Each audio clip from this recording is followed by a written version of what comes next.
Hello, my name is Ryan Goodrez. The topic of social media has become the subject of many conversations. No matter what your age, social media affects your life in both positive and negative ways. I spoke to three people: a student, a mom, and an educator to get their views on social media and how it affects their lives. My friend Marianne, who is a Berkeley College student who is currently studying graphic design, has agreed to give me her perspective on social media and how it has affected her life. Welcome. Hi. So, how do you use social media in your daily life? Well, the way I use social media is that I do it to expose myself as, I guess you could call it, an artist. I like to draw, I like to do those things. That's my field of work as a graphic designer. So, social media is a big part of my life as of now that I've realized it. So, I would draw something, I would take a picture of it and post it online. People would give me feedback, and that's how I use social media. Okay. So, what are some positives of the use of social media? Social media has lots of positive and negatives. Pros are that you meet a lot of wonderful people. You meet other artists. You get connections. You get great relationships. Literally, it's a plethora of so many things. Especially in the art community, um, you get a lot of exposure, and it's so much fun meeting new people there. Especially through your work of art, because it's your passion, and then you see other people enjoy that passion of yours. And so, what are some negatives of the use of social media? The cons are that you do meet good people. You also meet people that are not so nice. I don't really like to call it a bad thing because some people are uneducated in the art community and some aren't. What I mean by that is that you get people that don't really know the rules of the art community. For example, like tracing, that's bad. But, things like that, people sometimes don't know.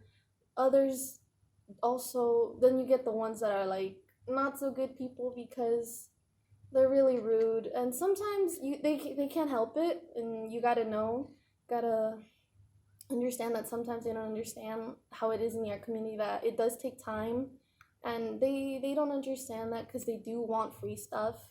So when they ask for it, or when they're like, oh, how come your drawing is not as good as someone else's, you get those types of people. You just gotta be really neutral about it. The ones that aren't really the best kind of people, the one that does make up most, not most, some of the art community is naive people that are very much really aggressive in the way they try to talk to others through social media. They're more negative, and so I mean it does affect some artists, especially new artists, and even artists that have been there for a while. So those are really the bad ones, but other than that, there really isn't that much negative. So one has to like be strong about it and not fight back. Right. Okay. So, could you go an entire day without using social media? Um, I can. I really have done it a bunch of times because I am so busy with projects and my art.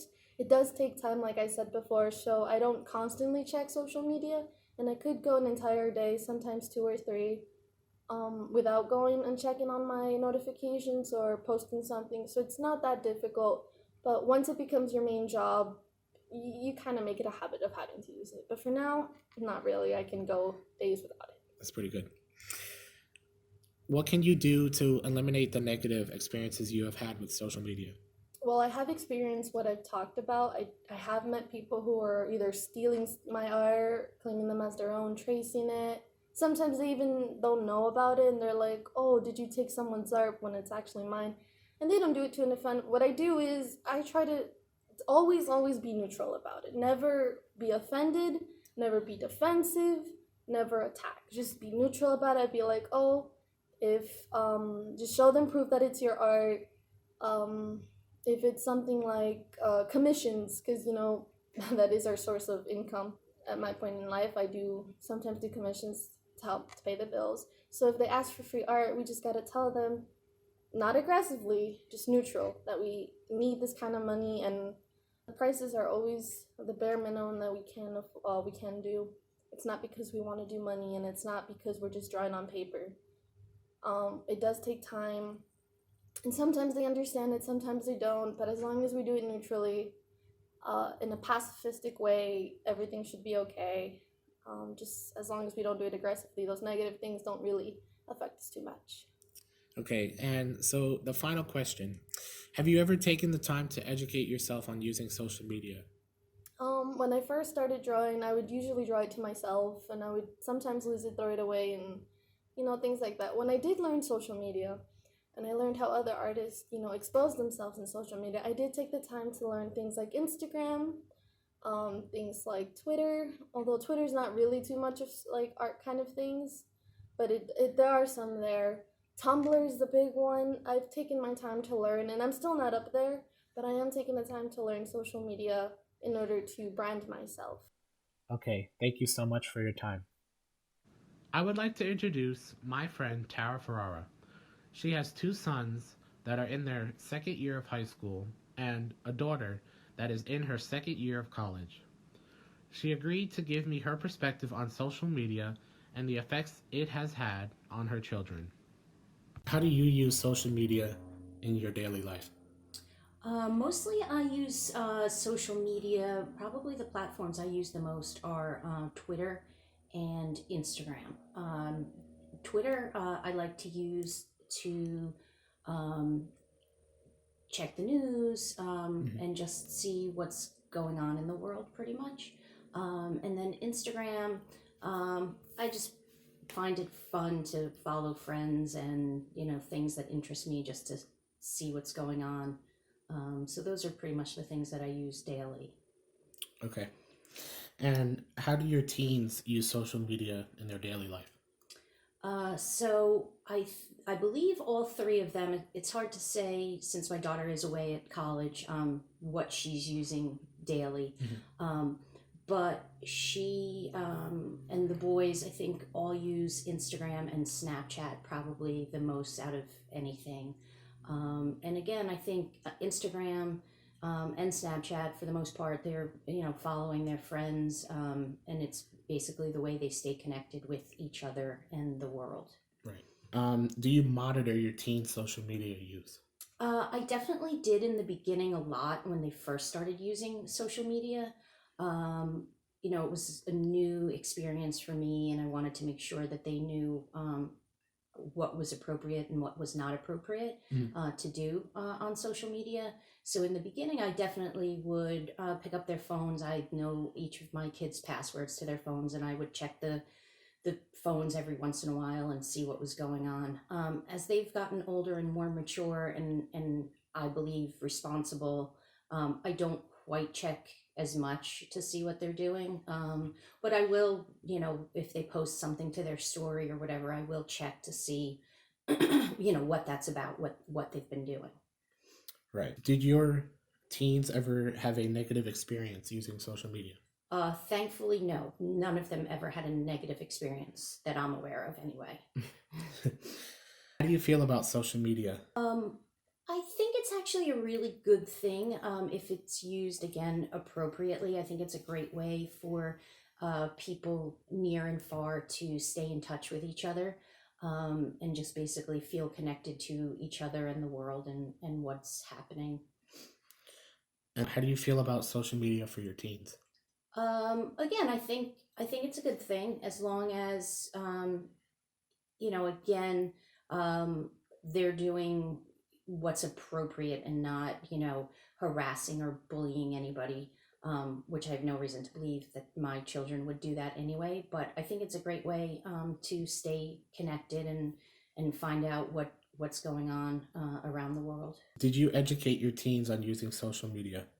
Yes, when they first started using social media platforms, we did have conversations about what I expected of them and what I didn't expect them to do. We talked about what would be appropriate, what would not be appropriate to do.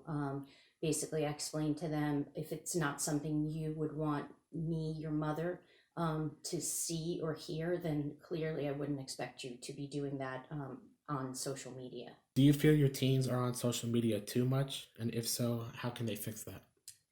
I don't think they're on too much. One of the boys uses social media very infrequently. It's just not his thing. And my other son, he is on it more, but I don't think it's an excessive amount. But again, hard to say since I'm not with them 24/7. Right. But for the most part, I don't think they're using it excessively. Okay. Thank you so much for your time. I would like to introduce Berkeley College's Senior Director of Personal Counseling, Sandra Coppola. She agreed to take time out of her busy day to give her perspective on social media and the effects it has had on college students, as well as how it has impacted her job. How do you use social media in your daily life? Well, I'm not huge on the use of social media. I tend to use it more for social, just catching up, photos. I'm a little old school on things, so, I'll do Twitter, little things here and there, but for the most part, I would say it's really just to engage on a light social level with most people. Okay. Do you find that you have students coming to you regarding positive and or negative effects of social media? Absolutely. I have to say, unfortunately, negatively is primarily what I hear. Either postings or students kind of acting out, mistreating one another. When relationships end, it tends to come out on social media, which I think, for the most part, has a negative impact on students. I think also the issue of people just kind of comparing themselves to others and feeling a little less than at times when others seem to have a more active life and are in a better place than them. Okay. How would you guide them if they need help dealing with a negative situation regarding social media? I think just to be upfront about it, face whatever it is. If someone has said something, felt like harassment or anything negative, to really just deal with it and not internalize it and to really address it head on. Do you personally find social media a positive or negative tool for students? I think it can be both. I think absolutely when it's used correctly, it can reach masses of people and really address issues and, people can really branch out negatively. If it's misused, like anything else, it can really have a negative impact. So, And for yourself too?